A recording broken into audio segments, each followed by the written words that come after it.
Assalamu alaikum wa rahmatullahi wa barakatuh. Hope Bristol's doing well in this very, very interesting time. This is the Bringing Zakat to Life webinar. My guest Iqbal Naseem has joined me today, and we're going to be talking, as I mentioned before, zakat. So, Jews and Christians, they've got 10 commandments that they need to live by, and likewise, Muslims, well, they have 5. Those are 1, the profession of faith or the Shahada, 2, prayer, 3, alms, zakat, 4, fasting, and 5, the pilgrimage of Hajj. So today we're going to be focusing on zakat or alms in English, and roughly what that means is it's a compulsory set of charity giving of your proportion of your wealth, as it were, and it's regarded as a type of worship and self purification in Islam. Interestingly, zakat does not refer to charitable gifts given out of kindness, but it's more to the systemic giving of 2.5% of one's wealth each year to benefit the poor, but also others, depending on certain criteria. So those criteria are mentioned in the Holy Quran in Surah At-Tawbah. It says, "As-sadaqat, zakat, are only for the fuqara, poor, and al-masakin, the needy, and those employed to collect zakat," so like the brother on the call here, and to attract the hearts of those who have been inclined towards Islam. And this is an interesting point here. I want to get brother's opinion on this later on. But it also goes on to say, and to free the captives and to those in debt, and for Allah's cause, so soldiers fighting in wars, and for the wayfarer, a traveler who's cut from everything. And the verse ends that this is a duty imposed by Allah, and Allah is all-knowing, all-wise, and that is definitely the case. So just to bring you in here, brother, it's interesting how the Quran states how there are certain people that can take zakat, and interestingly enough, it's not limited to just the poor, the fuqara. I'll do a formal introduction to you later on, but I just wanted to get your quick opinion on the various people that can get zakat, who are zakatable, as it were. Sure. Okay, Bismillah ar-Rahman ar-Rahim. I begin in the name of Allah, the Lord of Mercy, the Giver of Mercy. Assalamu alaikum wa rahmatullah. Thanks for having us on the show today. Yeah, so the categories of zakat, the 8 categories that you mentioned, illustrate a number of different things. First of all, I'll start with the one which you mentioned, the amilin, the 3rd category, the administrators. And the reason I want to start there is because that's what helps us to understand that zakat is a system and it is to be organized, and that there are to be people within the community who organize and manage the zakat on behalf of everybody else. If zakat was not a system, and if it was simply a matter of individual administration, then Allah himself would not specify admin, basically, or that administrative layer, which as Muslims we have a great aversion to, but in reality is a very important component of zakat. Why? Because it ensures that zakat actually being managed as a proper system in any community or society. Then, of course, the rest of them can be divided into basically 2 things. One is various social welfare related considerations, so complete abject poverty, or could be relative sort of poverty. So helping someone have their basic needs is one thing, helping them in such a way that they become self-sufficient is another thing. There's also things that to do with indebtedness and the things that are holding somebody back from fulfilling their kind of full potential. It could be kind of legal barriers or other social barriers that are removed by the usage of funds to help individuals in the community fulfill their potential. So that's on the social welfare side. And on the other side, there's the things that are done in order to, I suppose, put Islam in a better place in the particular, again, community or society that it's in. So when we talk about inclining the hearts, which you kind of picked up on, there are various, it's probably the most disputed category of all of the categories of zakat in terms of what it exactly means, right? What does it refer to? Sure. But generally speaking, clearly there's something here that is relating to how Islam and Muslims are being perceived. Okay, and using our funds in such a way to prevent harm to Islam and Muslims, right, and to improve the perception of Islam and Muslims in the societies, therefore inclining the hearts. Sure. I mean, my view on this is that inclining the hearts, basically, in today's terminology, is simply another way to say public relations, right? PR. Yeah, you're trying to improve the reputation and the brand, okay, of Sure. Islam and Muslims. To interject there, I can imagine there are many Muslims who would find it quite strange that Zakat funds are being used to host dinners for PMs and heads of state. Have you heard of these kind of situations, and what's your thoughts on that? Well, I haven't specifically heard of those situations, but the idea that zakat could be used for such things, it depends. So it depends on the context, and it depends, as part and parcel of, if you imagine it this way, right? So let's say you had a government, a Muslim government, and it was doing its duty of collecting this wealth tax, which is zakat. And if it's using those funds as part, as any government does, uses its revenue to deal with to basically improve the standing of that particular country, community, right, the society, but in the name of Islam, not in the name of the nation or in the name of some other Community lower cohesion or consideration. something like Yeah, that. but it has to be for the purposes that Islam as a religion, a way of life, a way of being is being prevented from being harmed. Sure. On the one hand, and I suppose advanced on the other hand. So that's where the other categories of inclining hearts and fi sabilillah, God's cause, that's what they relate to, basically the Sure. protection, the defense, the advancement of Islam and Muslims. So all in all, you have a comprehensive system, right, where we give, and that's why it's not charity at all, right? It's better, it's closer to tax than to charity. We pay it, we pool it together, it's spent on a number of different things, and it's organized and ideally localized to deal with the various concerns within each community. Because if every group of Muslims, because we might have a notion of global ummah, right, but we're also we're also kind of in various pockets around the world, in various countries, cities, whatever. There's a levels at which we can organize ourselves and kind of work together towards common agendas and common ends. And so Sure. the circulation of this money needs to start locally to deal with the issues within each community and society. So if every Muslim community did that wherever they are, then by and large, the vast majority of our problems in these areas could be funded and would be funded. Yeah, exactly. And I think we've kind of touched upon quite a few of the main things here that we're going to deal with in this webinar. So those wise words there from Iqbal Naseem, the Chief Executive of the National Zakat Foundation. And as you guys probably already know, the UK's only local Zakat platform, which touches upon what Brother was saying earlier about charity starting at home. Since its inception in 2011, UK Zakat payers have given over 15 million of Zakat through the National Zakat Funds, enabling short-term relief, self-sufficiency for thousands of the country's most needy Muslims. Iqbal, alhamdulillah, was recognized in the Queen's Birthday Honours List in 2019 and was given an MBE for his services to tackling poverty and community development. And prior to heading up NZF in 2011, Iqbal worked for over 5 years in the investment banking industry as an equity analyst. He holds an MA in economics and management from Cambridge University and an MSc in voluntary sector management from Cass Business School. So viewers, you've just heard a brief description of what zakat is and who can take zakat. So now moving on to our next point. So we covered the first part, which is that you don't need to be just poor to receive zakat. There are many situations where zakat can be used. That could be people who are struggling, Muslim converts who are struggling, people who are in debt, unmanageable debt, so soldiers, those stranded in their travels, and of course the collectors of zakat, which Brother touched upon first and foremost earlier.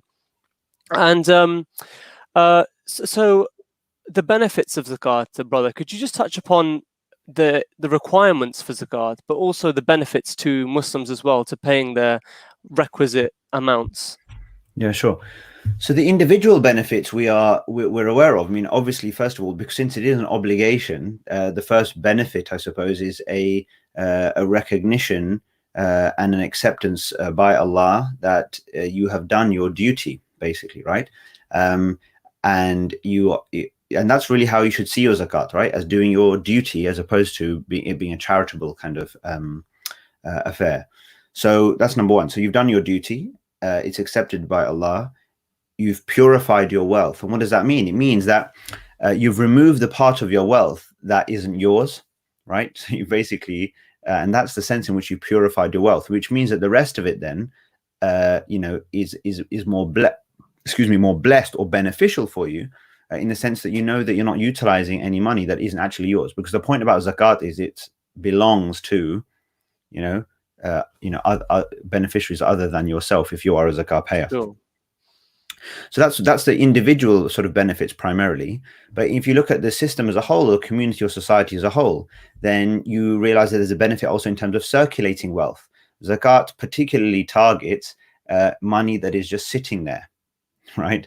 So does that include stocks and shares and other assets, or just money, like you said? Does it include other things? no, so yes, it's we can get into calculation maybe in more detail later on, but Sure. in essentially one of the key things is that you pay zakat on is cash or gold or these kinds of things which are simply sitting there. And so what it encourages one to do is to get your zakat moving, put it to productive use. So there may well be then zakat on share. So zakat is all due on things that are either cash or expected to turn into cash, or purchased for the reason of turning into cash. So what does that mean?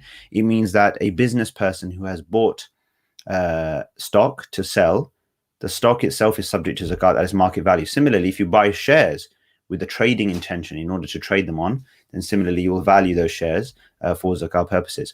But the benefit is one of keep getting money circulating. So one of the ways that we can resonate with that is the fact that when sometimes we sit on large piles of gold, at home in our kind of cultures, and zakat kind of encourages us by kind of getting us to pay on that gold, right, every so often, to get us to think about, well, is that something that we are there better things to maybe do with that? I'm not saying you should or shouldn't, but I'm just saying that that's what it helps us to do. So it's about circulating wealth and making sure that making sure that the wealth is being transferred from those who have to those who don't.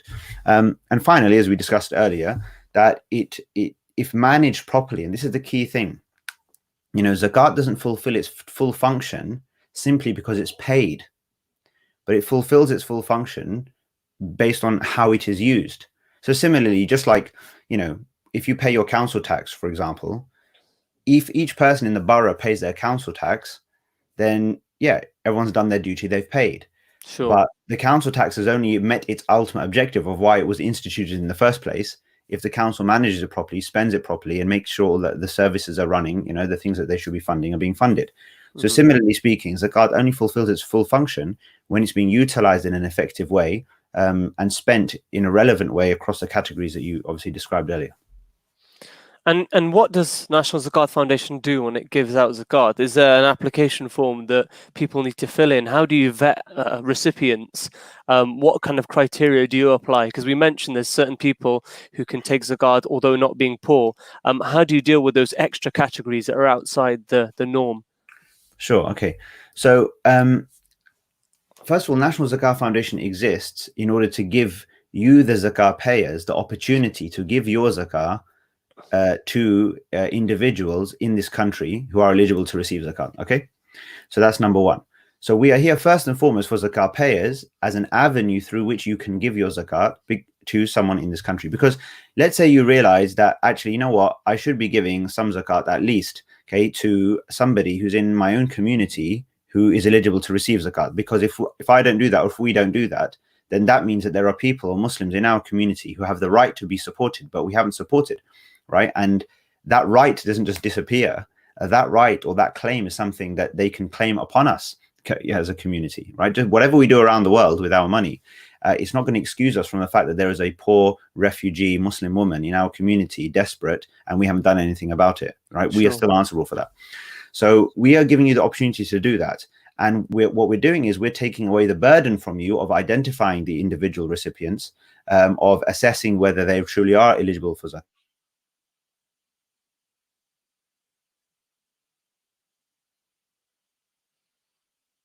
I think we may have lost the brother there. Bear with me a second.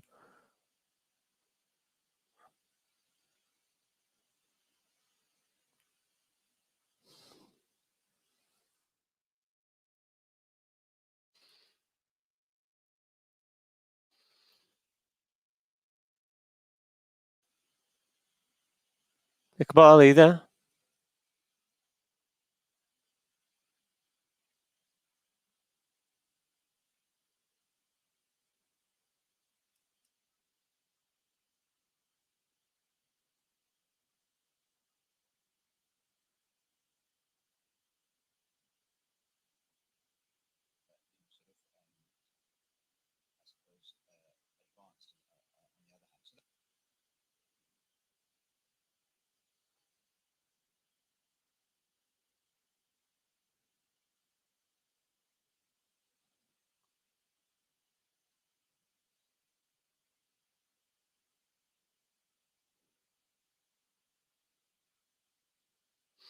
So sorry about that, viewers. It appears we've lost Iqbal momentarily.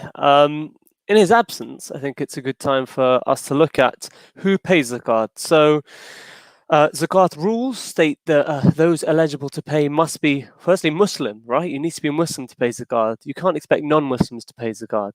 They need to be free. In this day and age, pretty much everybody's free.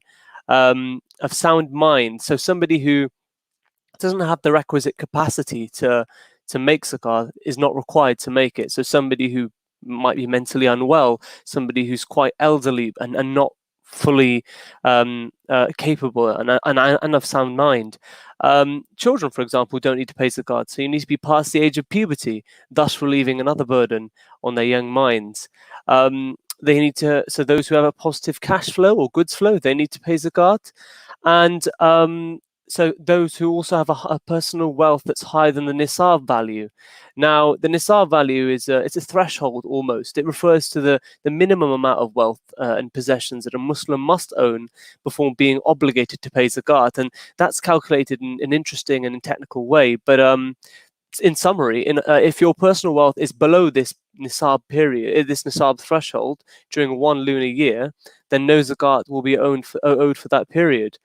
And it's calculated using gold and silver. So there's two values used to calculate the nisab threshold. They use gold and they use silver at the value of 612.36 grams of silver and 87.48 grams of gold. And then you're supposed to calculate the monetary value of that, so equivalent in monetary terms of that gold and silver in the current price to work out your zakat contribution and as to whether you're above that threshold. Right? Trying to determine if brothers come back yet. No, it looks like I'm just still on myself. So in some countries, you have mandatory systems where governments have put in place automatic zakat tax payment. So really treating it more like a tax than a charity, as the brother mentioned previously. I think he's rejoined us. Hi, assalamu alaikum, Iqbal. Oh, nice to have sorry you about back.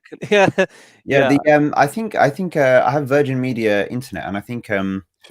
I think they're having some problems today because a lot of different people are struggling with their connection. Anyway, sorry about that. So I think I was speaking about how people can the different impacts that people can have by giving zakat through National Zakat Foundation. Sure. So number one is the opportunity to give through the Hardship Relief Fund. So that basically means that you can support people with a quick access grant to help them with their basic needs in the near term. So at the moment, we have a massive influx of applications over the last month from people largely who've been affected by, obviously, this coronavirus situation, which means that a lot of people who have, for example, lost their source of income or they're struggling are applying to us. And we're issuing grants to those who are eligible just to help them with their essential needs over the next kind of 4, 6, 8 weeks. So that's a hardship relief fund. We have a housing and work fund as well. So that's about helping people get into secure, affordable accommodation and about helping people back into work or into employment, enabling them to get the skills or the experiences that will help them earn for themselves and potentially, inshallah, become zakat payers from having been recipients. Finally, we have an education fund, which is more about supporting then the emerging religious leadership within our community, as well as emerging religious leaders, imams, scholars, as well as those who are at the forefront of running our organizations, representing Islam and Muslims in the public sphere. So that's how we have it at the moment. That's the model, basically. So you've got like a short term, so a hardship fund, the medium term, which is property, so housing and helping people get onto the careers ladder, and then there's that long term element where you're giving zakat funds to the future leaders of our community. If you just bear with me a second, I hear some people saying that there are issues with the audio, so let's just take a pause and try and rectify those. I think people can hear me, but not yourself. So all right, well, yeah, just bear with me. Yeah. But,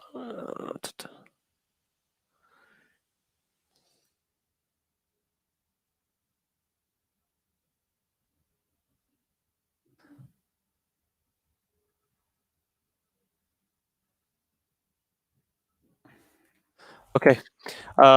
We'll press on. Yeah, we'll press on now. It looks like everything's fixed. Can I be heard though? It looks like it, yeah. So Yeah. Bear with me. I'm just going to see the comments. Yeah, people can hear us. That's good. That's good. Yeah. So you've got this short term, medium term, and then you've got the final fund, which deals with those who progression, a long term view, Yeah. helping to create talent and foster talent. So taking the short term approach, how do people tend to get in contact with you? Is there a hardship fund emergency line that people call, or how accessible is it? Sure. So all of the money that we give is in relation to kind of application forms that have been submitted to us. If anybody goes to our website, and if you go to the apply kind of link, you'll see the different funds are laid out there. So the applicant applies to a hardship fund, housing fund, work fund, education fund, depending on what their needs are. Sure. We've laid out relatively clearly what the requirements are. So we've said, look, this is what we can do as long as you can show ABC, whatever the requirements are. So just for the hardship relief fund, as an example, people typically all they need to do is to prove their identity, so share some form of identification with us, as well as their recent financial kind of history, so bank statements, just to give us an indication of what their actual what their financial situation is. We then apply an assessment to see is it likely that this person is going to be, or family is going to be in difficulty within the next month, because our criteria, on top of the fact that somebody in absolute terms doesn't have a certain measure of wealth, is also just to check to see that whether they will or won't, be able to kind of deal with their basic needs basically over the next month or not. Apparently my voice is not being heard. Is that true? I think the live comments suggest otherwise. So I think Really? Yeah, so someone's mentioned only 2 or 3 minutes ago that they can hear both of They us. can, Actually, okay. that seems to be the consensus for live chat. So Okay. inshallah, we'll All press on. Okay, fine. That makes sense. So they would apply via an online, and you don't really apply a stringent set of checks. You don't call them up and then quiz them. We do. No, well, we do. It doesn't seem obtrusive. That's the point I was trying to make, really, that Yeah. you're not putting people to a rough burden, as it were, in the same way that if you were to go to get job seekers allowance, you get quizzed about your activities and how you're kind of, it's almost like an interrogation of sorts we've heard. Is that the same with National Zakat Foundation? Yeah, but the reason that happens in with job seekers allowance, for example, is because it's a payment related to your attempting to get work, and it's an ongoing payment. So in our case, we don't make many ongoing payments. We are issuing a one-off grant. And so obviously the same level of questioning you wouldn't have, as opposed to something which you would say, if we were saying, okay, we're going to give you, whatever, £200 a month for the next year, then obviously there you might have ongoing kind of questioning and stuff. So I think with our experience now, alhamdulillah, we've dealt with, close to 20,000 of these situations, over the last few years. And so we've kind of now developed this system whereby we've just laid out quite clearly, this is how we can help. This is what you need to supply. And if you can supply it and we can kind of, we're happy with what has come through, then clearly you qualify. Okay, here's the fund. So it's all been about trying to achieve a balance between like sort of rigor, on the one hand, and making sure it's thorough, as well as on the other hand, like you said, like not making it too obtrusive, too difficult, too many hurdles to jump for the applicant. So there is a balance between those two things. So alhamdulillah, clearly people are applying. I mean, we've received thousands of applications, in the last month or so. And so people are managing to submit applications. And whilst it is a challenge for them to always submit complete applications, we try and help them with that process to get the applications complete so we can look at them, assess them properly, and then issue the zakat. Sure. And from a historical perspective, because it's always good to see what those who came before us did, how did they deal with this? Were there national zakat foundations in every Muslim country?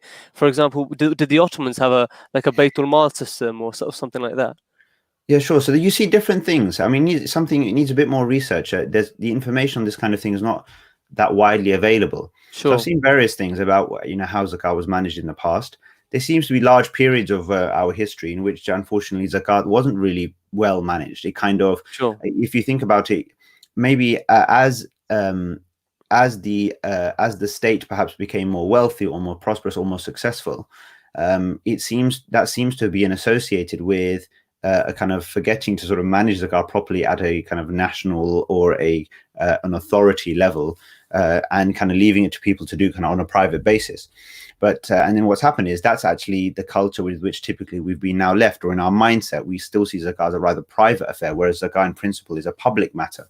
And so, yeah. So was it initially a public taxation where governments would impose it? No, absolutely, yeah, because that's why historically you would have collectors, right? So we know after the passing of the Prophet sallallahu alaihi wasallam, one of the very first challenges that Abu Bakr radiallahu anh faced was that people started to refuse to give zakat.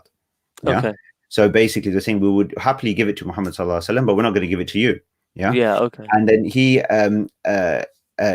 engaged even in the forceful collection of that zakat. Yeah, because basically the taxes need to be paid. Yeah, and it was that they're doing their religious duty, yes, but the point is that if people stop doing it, stop giving, the impact is not just on them personally, but the impact is on the whole community. So the reason why he was so forceful about that, because as in a way that reflects the Quranic narrative, when salah and zakah start to become undone, then there is no such thing left as a true Muslim community, right? Sure. That is actually they're called pillars for a reason. They uphold the values of the community. Yeah, they uphold they uphold not just the values, but they uphold the whole thing, right? They uphold they uphold this phenomenon called Islam. They're pillars of Islam. So that's why when I said earlier, it's not the giving. The giving itself doesn't achieve that with zakat. It's the giving goes halfway, because now you've got the money. But now you've got to spend the money properly in order for it to facilitate the kind of things that need to be facilitated for Islam to advance and to prosper. So yeah, so that's how it works. So historically, the government has taken responsibility. No, variety, yeah. So in principle, yes, but then you're going to have a whole variety of actual practice. And in my kind of research on it, like, it needs more research, to be honest with you. Like, certainly in terms of what's generally publicly available, in terms of information, there's not that much there. Nowadays, if you just look at the contemporary examples, then in Malaysia, for example, it's relatively well organized. Kuwait, similarly, quite well organized. Even in minority sort of situations in Singapore, it's interesting hybrid they have there, because the government basically in Singapore, there's an official Muslim kind of leadership appointed, right, or approved of, if you want to put it that way, by the government, and in turn, as a part of a government scheme, like, they organize zakat and everything else. So it's an interesting hybrid to look at there. So you have various kind of things. So National Zakat Foundation itself, we're kind of, our model, I suppose, is ideal for Muslim minority community settings. Sure. So that's alhamdulillah, we're not just in the United Kingdom. We've been in Australia and Canada for a few years, and just literally a few weeks ago, we launched in Holland and Switzerland as well. So alhamdulillah, like, in all of these different areas now, zakat is starting to have a real impact and circulate in these local communities, which we believe in the medium to long run will have a substantial positive impact on the future of Islam in these countries. Sure. So from an educational perspective, the reason I wanted to highlight these points is to show that zakat should be structured. In any case, however you choose to structure it, it should be structured. Yeah. You can choose to structure it yourself by keeping records and giving regularly to the relevant charities and making a record, so you're giving it on the same date that you did the year before, the Islamic calendar year before. So keeping track of things like that. But also, it's interesting to note that certain countries like Pakistan, Malaysia, they take the actual zakat amount directly from the accounts, the bank accounts themselves, which I think is quite interesting, because they kind of do all of the hard work for you. And just from your knowledge, I'm not sure if you know much on this subject, is that a contentious thing? Is it contentious in those countries for them to take the zakat directly from the bank accounts automatically? Yeah, I don't think that they I think that they can do that, but I'm not sure they actually I think it still requires the permission of the individual, to my knowledge. Okay. But if there is permission, then basically it happens. Okay. Although historically, I think that when that wasn't the case, I heard that there was basically people were withdrawing their cash, basically the day before, the day before the zakat was going to be taken, right? It's a bit unfortunate, but basically, in principle, it's not contentious. Like, that's what they're supposed to be doing, gathering the zakat accurately. Sure. So let's now go to the interesting topic of calculation. And a lot of our viewers, no doubt, will be most concerned about this, because it's oft known in our community that we do tend to give zakat in Ramadan to get those extra benefits, and traditionally during the last 10 nights. So calculation, what what takes zakat other than cash, gold, and silver? What are the certain exemptions that apply for farmers or for businessmen? What is excluded, for example? Are loans included? Leading questions here, no doubt, but I'll leave you to take the floor. Yeah, I'm not sure. I'm going to get into the issue of farmers because you know, We're you're. from Bristol. We're from Bristol, okay? Oh yeah, okay, fine. You have okay. A You're right. reputation for being farmers, anyway. Sure. So, Yeah. well, just interestingly on that, zakat is due on harvest. Yeah, on the Sure. harvest. When the harvest actually, what's the word? When the harvest comes around, right? Sure. Then you actually pay zakat then and there. Yeah, when you actually harvest your crops. Okay. So you don't wait for necessarily an annual cycle as you do with your normal kind of money and wealth. And at that stage, you pay either 5% or 10%. Okay. Okay, so it goes up. Wow. Yeah, absolutely. Yeah. So the percentages on harvest are 5% or 10%, depending upon whether the crops have been manually or naturally irrigated. Okay, fine. So if the crops have been manually irrigated, i.e., you have put 5%. more effort in, you pay less. But Yeah. if they're naturally irrigated, and you haven't, they're just growing and you're harvesting, then you pay 10%. You pay more. There's a natural tax then, or an additional tax. Allah's put you close to the river. Fine, there's an extra percentage for that. Does that apply to businesses as well, that are near electricity pylons that get better connections? Does it apply to people who've got better Wi-Fi? Is there any similarities? Like the Wi-Fi I need right now, but I don't have. Exactly. Yeah. Are there any similarities that can be drawn to this modern day, or not? Yes, scholars have looked at these kinds of things and looked at how So some scholars, some of the famous scholars who've looked at the issue of zakat in a lot of detail, they look at, for example, rental incomes, and they kind of see rental incomes almost as harvest, almost, yeah, and therefore to apply those percentages at that point. So that's an interesting kind of analogy maybe that they've drawn. So our advice typically, I think we remain fairly traditional in our sort of calculation advice, and that is, yes, you need to pay on businesses. Why do you pay on businesses? Because in a business you have cash, you have assets for sale, you have money that is owed to you. So you pay zakah, whether you're an individual or a business, you pay zakah on money that is owed to you that you expect will be received, but you include that in your calculation now. And pay the zakat accordingly, because even from a contemporary balance sheet standpoint, it is your asset. Yeah. And similarly, if you owe people money, then there are also deductibles as well. Certain liabilities may be deductible. So we can look at that as well. But basically, so from an asset perspective, yes, cash and gold, silver. There are various opinions about gold, silver, but especially if the gold, silver is not being used, is simply being stored, then zakat should be paid on it. And also just on this, that an individual should take responsibility for the zakat on what they own. So even though, typically sometimes the men pay on behalf of their wives, mothers, sisters, pay zakat on their jewelry. In principle, it is for the woman to pay that zakat, and if she does not have the cash to pay the zakat, she should really sell some gold and pay zakat. That's actually part of the reason why, as I said earlier, right, that zakat is there, not to encourage us not to kind of store wealth. Yeah, so you pay on that, and then within a business, as I mentioned, you pay on the cash, the assets for sale, the receivables, and because of those principles of why you pay on a business, that's why you pay on shares.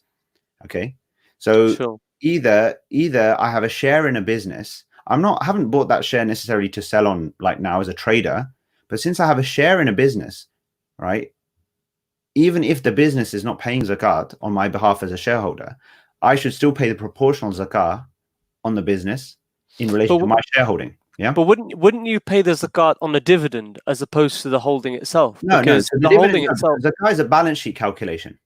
Yeah. Okay. So zakat is about, so everybody needs to, in order, I mean, really the starting point really is that everybody should have a zakat anniversary, a date in the lunar calendar that is your calculation date and your payment deadline date.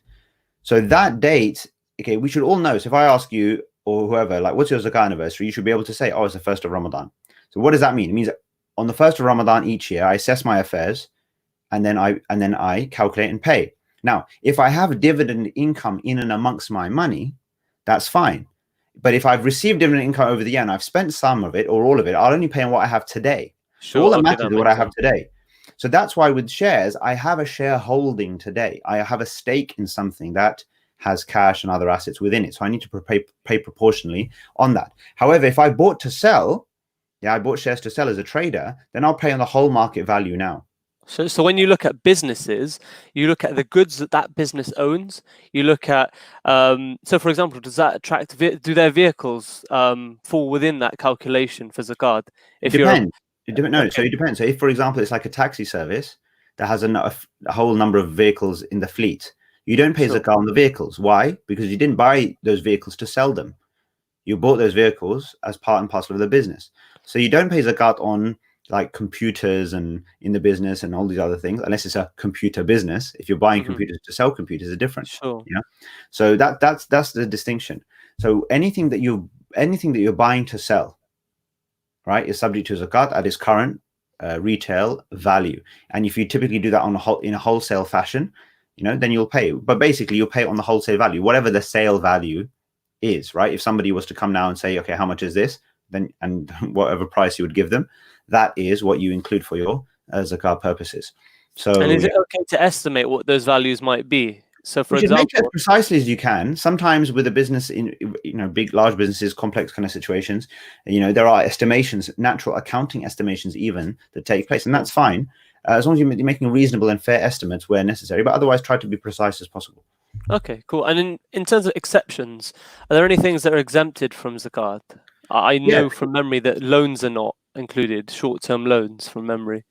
Well, when you say exempted in terms of what you're paying on, In terms of your calculation, you yeah, deduct no. it, wouldn't you? Oh, I see. You're talking about deductibles. Sure. Yeah, Okay. So on this zakat anniversary, any payments that are outstanding that you have to make are deductible, or any payments that relate to past periods. So, for example, I was speaking to someone recently, and they have a tax liability which they don't have to pay now. The deadline is in the future, but it is already incurred. It's in relation to a previous financial year. So that tax liability is something which is deductible because that's something which is the entirety of that amount needs to be paid and will be paid at some stage, right? sure. So, but it's already incurred, the point is. But if you have any overdue rent payments, overdue bills, sort of reminders or what have you for your bills and stuff. So these values are deductible. Credit cards are deductible. Personal loans, money that you owe people that they can claim from you today, they're deductible. What isn't deductible is future debt payments, long-term debt payments, so mortgage payments and other kinds of future long-term payments. So if you're in some sort of arrangement where you're paying back a loan over, and it's an illegally binding fashion that you're paying X per month, for whatever period, then you don't deduct those now because there's no reason to. Basically, they are future payments. They can't be claimed for you right now, and they're not necessarily even due on you right now, right? They have their own schedule. Sure. So they will be dealt with in your next zakat payment. The fact that those payments have been made will be dealt with in the sense that your cash situation in a year's time will reflect the fact that those payments have been made. Sure. Okay, that makes sense. I think this is a good moment for us to take a pause and to look at our questions because they really are piling up. Okay. We're going to go through them pretty quickly. Yeah. So the first question is from Shazia Malik. Must zakat be donated as cash only? It's best to give zakat as cash. It's best because that's what enables the most flexibility for the recipient to do what they need to do. Where someone wants to give zakat in terms of items of clothing or other things, then it's very important that it's fine. It can be done as long as the value, the equivalent, the value is, or the value of the items obviously equates Correctly to calculated. Yeah, exactly. But it's very important that we don't kind of in certain contexts I've come across situations where it's a bit like sort of zakat dumping, yeah. Or so surplus things that I don't need. Oh, I'm running a clothes business. I've got these clothes. I don't really want them. They're damaged or whatever it is, right? And then we're just sort of sending them off. Now, now in a way we're kind of just trying to get rid of stuff basically. You're Now, benefiting from zakat. Yeah. they may or may not be the things that are needed or useful for the beneficiaries, right? Potentially there might be, but it's of most dignity to the beneficiary, where possible, to give cash or to pay for a service that they want that they cannot pay for. So, for example, in the examples I gave earlier, if we use money, which we do, use some zakat funds to pay for somebody to acquire a qualification or training, right, which is going to help them become employed and therefore able to look after themselves and their family and possibly to pay zakat as well, then that's fine. Why is that fine? Because it's a cash grant, but the point is that you're paying for something which the person has applied for, they've agreed to. So the recipient wants this thing, Yeah. The question basically is that in terms of items, does the recipient want the thing that you're giving? Really, is that what they ideally would want? Yeah, and that's, as long as that is respected, then you can be given it in items. So, hypothetical question. Let's say that you've got a certain amount of zakat. You've got some relatives in another country who are farmers traditionally, but they don't want to farm anymore, and they're struggling on the land. What if you use your zakat funds to buy them a rickshaw or a trailer of some kind so they could Sure. start a business? Would they need to consent to that before you give it, or could you just buy the rickshaw? Ideally, they should consent to that, because Sure. if they don't consent to it, they might not make use of what you're giving anyway. Maybe they Of don't want course. it. Maybe they just, they wouldn't do anything with it. So it's very important to have that mutual exchange, I think, or agreement. And that's why NZF plays a fundamental role there, because that's what we basically achieve, right? We are a connector between the giver and the recipient, but in such a way that we're respecting the giver's wishes in terms of how they want the zakat to be used. But we're connecting with people who actually, we can say they want those things, they need those things, and we're apportioning the money, or giving the money, hopefully in a way that's having the kind of impact that in principle, zakat should be having, and specifically in practice is something that is specifically benefiting this person in the best possible way. Yeah, and that's actually one of the things that attracts me the most about the Zakat Foundation itself. It gives an element of dignity. There's no awkward conversation about financial situations. No one feels like they're justifying it. When you meet eyes in public following the giving of zakat, there's no awkward moment. So I think it provides a vital function, in that it takes the responsibility away from the zakat giver to an organization that is impartial as such, and it does not scare people off approaching it. So that's just my personal take. There's no doubt. Look, there's no doubt that for some people who are in real difficulty, they will just never apply for support, right? And there's no doubt that some people have struggled with obviously the application and the system. We're trying to make it as easy as we can. We're trying to also make it multilingual as well. Trying to do a lot of different things to facilitate that. But one thing that just as you were saying what you were saying just now. It reminded me of, one thing we do when we actually issue the zakat. Then one thing that we say to the beneficiary in the confirmation of the fact that we have now sent them funds is that they shouldn't feel that this is charity, basically, and that they should know that zakat is their right. We're fulfilling their right. The community has come together to fulfill their right. That's a good point about dignity. Of, to not feel that that somehow that they've been done a favor. They haven't been done a favor. If anything, as scholars used to say in the past, they have done us a favor. SubhanAllah, because we get to fulfill one of our basic pillars. Yeah, no, that makes sense. Yeah. And to be there for them, yeah. So there's just something that I wanted to reiterate to the viewers out there. Zakat is not a charity. Is that what you were saying? Zakat is a fundamental right as opposed to an act of charity. So when we give zakat, should we feel good in the same way that we do when we give some money to the mosque, or should we feel like we're just fulfilling a duty? No one, when they get their income tax statement or when the tax year comes to an end, happily gives zakat. Gives tax. That's really interesting. Should we happily give zakat? Because it's really interesting. Because look, why what's the problem with giving tax is the question, right? Meaning, why don't we feel more positive towards the taxes that we pay? If you really assess it deep down, right, it's basically selfishness, right? And it's greed. Like, I want more, yeah.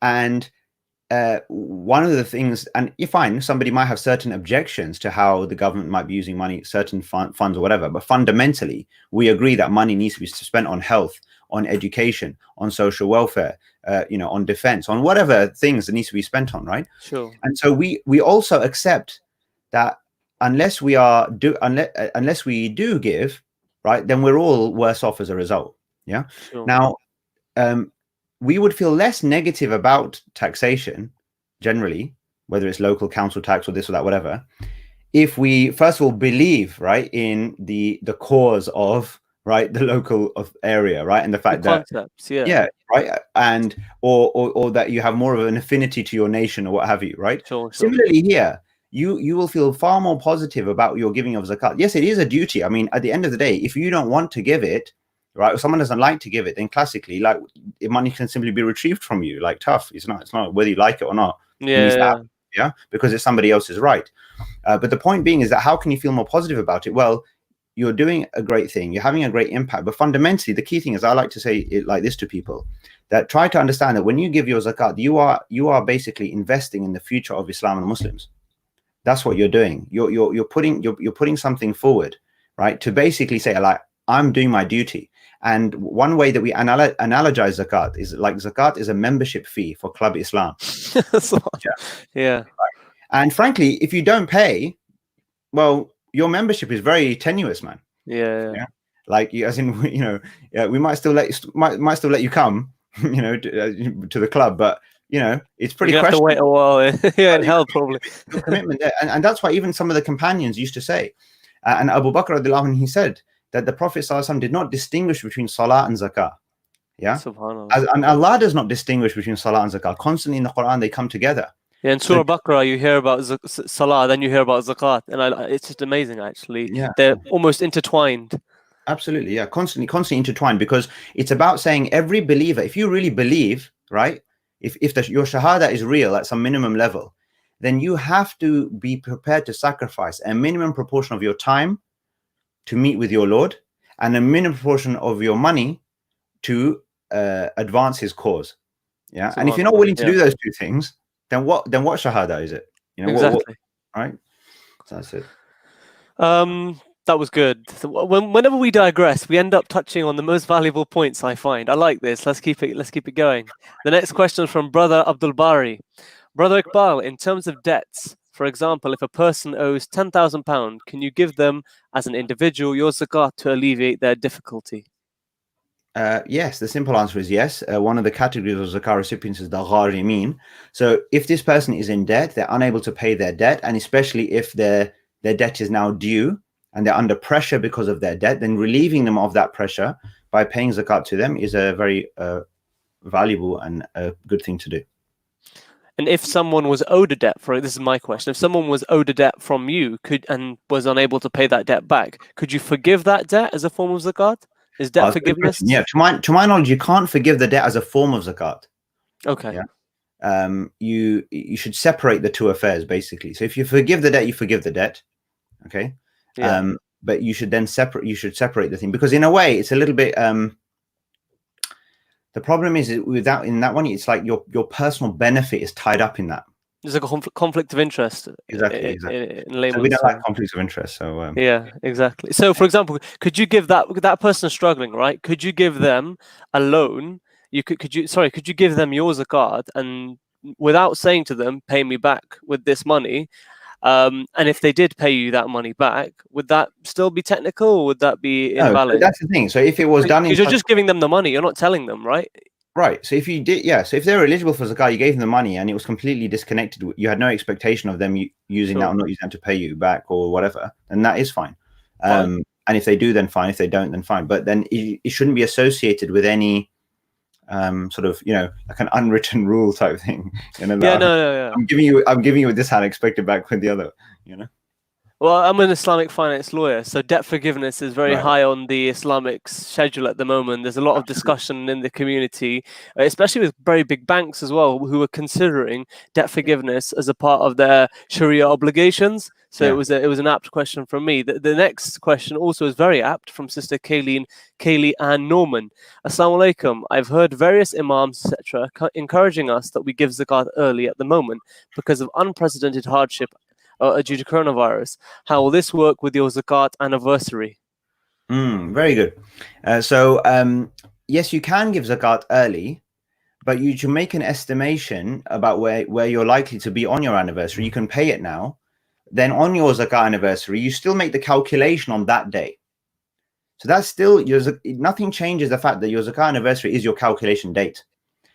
I can pay in advance of that date, but I still say, let's say I pay £200 of zakat today.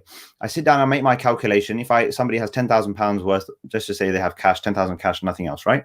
So they're £250. So I need to now pay £50, right? Because I've already paid 200 in advance. If I paid £250, or if I paid, £300, and I come to do my calculation and I've got only owe £250, I can carry £50 forward to the next year. Okay. So yes, you can pay it sooner in order for it to be distributed sooner, but you can in terms of you paying the right amount, you still check your situation on the calculation date, but you can pay in advance. Okay, sure, that makes sense. A personal question from me. Let's say you have 10 kgs of gold, which has gone up in value over time, but you don't have the cash to pay zakat on that gold. Are you Yeah, required to therefore sell part yeah. of that gold? I'm not saying that I've got a 10 kg of gold. I'm using it as an example that can be You applied look to like the many kind of things. guy who probably does have 10 kg of gold. So, yes, you should. You I should don't. sell it. You should sell it. Okay. I heard Islamic finance lawyers are doing pretty well nowadays. Well, yeah. No, the market's gone to bear. Have you not heard? Well, Everyone's not gold, panicking. not gold. Not with gold. That's a good point. Well, they're saying it's going to go up, aren't they? Which, well, yeah, again, so it will cause people problems, no doubt. If gold goes to 1,900 per troy ounce, then a lot of people won't have cash at hand, perhaps, to pay the zakat on that. So they'll have to sell a proportion of that, which is interesting, actually. The second question: if we put a property up for sale this year, would they need to pay zakat on the market value for as long as it's on the market? Okay, so you only pay zakat on the sale value of a property if you bought the property with the intention of selling. Yeah, That's a very meaning I important bought the one. property just to do it up and sell it on. Then so frankly, whether it's a pen or a house, if I bought it to sell it, right, then that item is subject to zakat. So So what about rental properties? that's different because now rental properties in principle are not subject to zakat because it's just like buying something. It's like if I buy one car, I buy a second car. It doesn't make it subject to zakat. I mean, I'm if with you. I don't pay zakat on my house, if I buy a second house or a third house, in principle, it doesn't make it subject to zakat, right? If I bought to sell, then yes. If I buy it, I just have it and I'm just renting it out, then I pay on any cash proceeds, but not on the property itself. Yeah. But So developers do need to pay zakat. So somebody who's yeah, bought developers, freehold if you're buying land. to sell, then you pay on the whole asset value, or at least the equity portion. So in relation to the question, when your zakat anniversary comes, and if your property is on the market, you make a current assessment for what the value of the property is. Yeah, Mhm. and then the current outstanding, if there is any outstanding debt on that property, Yeah. and you take the equity portion and you pay the zakat on the equity portion. But intentions surely change. You might buy a property initially with the aim of, creating a building there and having people live there, Yeah, and then it comes to a point where the market's looking good and you want to sell. You that's it. didn't buy the You property, wouldn't be paying zakat then. even though even though you've literally bought the property within a year, changed your mind, and then sold it on. No. So in that case, look. So if you buy But a property just to rent it out, yeah, and but then you all can of change your mind, right? You can yeah, start no, off. I'm addressing the question. Don't worry. Okay. So you buy the property just to rent it out, right? And then 6 months later, yeah, the market is going up, and now you change your mind. Sure. Yeah. Um, even if your zakat anniversary comes, you won't pay zakat on this property now. Yeah. You pay zakat on an item which you bought to sell in the first place. Fine. Yeah. That's a good Now, point if to you go know. the other way around, yeah, if you bought to sell, but then you change your mind, like the market's going south, and you don't. That's it now. I'm done. Whatever. I'm just going to leave it there. I'm just going to get some rental income, and we'll see what to do Sure. later. So in a sense, you've taken it off the market completely. Yeah. Then you don't. Then you would not pay zakat on that either. So what was zakatable last year and what is zakatable this year is different because your intentions have changed. Absolutely. So it depends on the Very current good point to know. scenario, the current situation. Yeah, absolutely. Yeah. So there's like there's not a fixed element to this. Like in accounting principles, you wouldn't get something like that, a kind of a flexible mechanism. This is a very flexible mechanism because it has a subjective element. You've got intentions that are coming into it. Perhaps one of the beauties of Islam depends if you're paying or not. The next question is, please can you tell from Laura Jar, please can you tell us about Corona and if you're helping people? Yeah, so we've seen a massive influx of people reaching out to National Zakat Foundation for help over the last 6 weeks or so. We've had almost 3 to 4 times the level of demand basically presenting itself to us. Just today, we've had 3 new staff members join the team to help processing new applications because the volume is so high. So literally, we're getting an application coming in every 15 minutes or so. Okay, wow. Yeah, so that's the stat you need to bear in mind. Yeah, every 15 minutes, a Muslim in this country has submitted an application to National Zakat Foundation, basically saying that I'm in need and I need support. So alhamdulillah, we've been facilitating the distribution of zakat to people in these circumstances, in these situations. The NZF team, alhamdulillah, is coping relatively well, given the fact that we're remote and in this situation. Alhamdulillah, our systems and everything is relatively well set up, and so we are managing to facilitate the distribution of zakat on a regular basis. and we're struggling a little bit at the moment with just the volume, because obviously the volume is high. But as I said, we're adding capacity to the team, alhamdulillah. And now really we're kind of the message really to zakat payers is, you've really got to come forward now, because I've got a queue on this end. It's like I need a queue on that end. I need zakat payers to be queuing up, right, to give their zakat, to replenish the funds. Absolutely, because the risk is that for the first time, potentially, if enough zakat payers don't come forward, then the risk is that the zakat will run out. Right? It may be that we come to September, October, November, December, and if the demand sustains itself, which is likely to sustain at a reasonable level for some time, even if the lockdown starts to be eased, then we don't want to be in a situation where we're saying, well, we just don't have the funds to give anymore. So, please don't let the zakat run out. That's the message to the zakat payers. Please come forward, give your zakat. And, if you go to our website, you'll see that, alhamdulillah, things are well laid out. You can sort of see clearly what it is that what it is that you're doing. You can choose how to apportion your money. You can choose how to, sort of deal with this whole question of 100% zakat and costs and all of that. It's all very transparent and clear for you in front of you. And alhamdulillah, yes, the giving has been strong, certainly in the last 4 weeks or so. Prior to Ramadan, we weren't really, pushing much or asking much of the givers, because I think we recognized that everybody was hurting, right, with the lockdown. Many people were just either non-financially just adjusting and in shock and in difficulty. And many people, even people who were giving zakat last year won't be giving this year, potentially, or certainly giving a lot less. Yeah. But if you do have zakat to pay, and the beauty of it is that it's a calculation, okay? So not an emotional decision. Like whatever your situation is, make your calculation. If you have it to pay, give your zakat. Let it provide that relief and support to people on our doorstep who are in difficulty, and inshallah enable them to feel a sense of belonging to this community, and for their own faith not to be at risk. And I know we're coming to the end of the program or the show. I just want to emphasize that it's really important. The reason why we give zakat to the poor person fundamentally is because Allah does not want their poverty to become a basis on which they lose hope and a connection with our fellow believers, and fundamentally, ultimately lose hope and connection with Him. That is why zakat has been instituted to take care of these social welfare concerns and the concern of poverty. We're not like secular humanitarians or philanthropists. We're just because, for the sake of it. There's a natural human altruism and empathy, of course. Yeah, that's part of the human nature, that we have that softness and for each other, and we feel the pain of others. Yeah, unless someone obviously is dead at heart. Okay, so we have that. But fundamentally, the reason for giving the zakat is really important to understand. This is that because you're trying to preserve the Islam of the individual in that community, right? Because we are only as strong as our weakest link at the end of the day. Sure. And that's what the zakat is there to do. And what kind of community is it, right, that doesn't take care of its own vulnerable and those that are in difficulty? And that's why we keep saying to Muslims in this country, there are so many thousands of Muslims who are really vulnerable, really in a difficult situation in our midst. We have to first and foremost prioritize the fact that we have a duty to them before anything else, and inshallah we should make sure that we fulfill that duty. Inshallah. Given the number of questions and the size of our audience, would you be happy to extend this just a little bit longer, just to deal with the remaining questions? Because to be honest, I think it's very important that National Zakat Foundation gets the opportunity to speak to Bristol, because personally, I have not heard much from the foundation itself in Bristol. Sure. We tend to get charities who come to visit us and our various mosques and talk about what they do. I guess you're different in the way that you're a national organization and probably don't have the same volunteer resource that other organizations like Islamic Relief have. But this next question is probably quite apt, and I'm preempting this question from the audience, because you mentioned about 3 new staff members joining, and you mentioned about 100% zakat policies.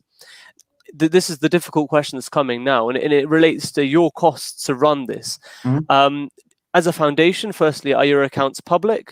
Can people see how much your people are being paid? Are they being paid market value? How do you assess market value? Are they being paid sub-market value? Basically, we just want to understand roughly how the foundation runs. Obviously, there's no need for it to be profitable, but how its people are treated, and also if there's any evidence in Islam that you can kind of pull together to tie that in, especially that quote we talked about earlier that mentions admin rights, the administrator's rights with regard to zakat. So I'm going to give you the floor again. Sure. If you don't mind, because I do actually have another engagement in a few Okay. minutes, so I will deal with this question, inshallah. Sure. But I would be more than happy to come back into a second session, Sure. inshallah, maybe next week or something. So Cool. I don't want Bristol to feel that the NZF hasn't been there for them. So Sure. inshallah, I'll happy to commit to that if you feel that it will be of benefit. Sure. No, definitely. So in terms of the question, okay, look, so.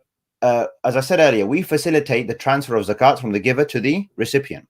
And we say to you that there is a cost involved in moving the zakat from the giver to the recipient in terms of the assessment, the systems, the technology, and everything else, that facilitates that transfer.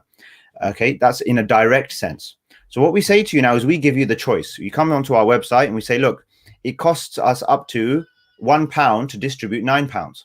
Okay, so you can decide for every £10 that you give, of zakat, you can decide that I'm happy for up to £1 of my 10 to be used from zakat. And remember, we spoke at the beginning about the amilin, the administrators. Allah says you can use some zakat for administration, and we're a zakat institution. We're not a charity that just does a bit of zakat on the side. This is why we exist.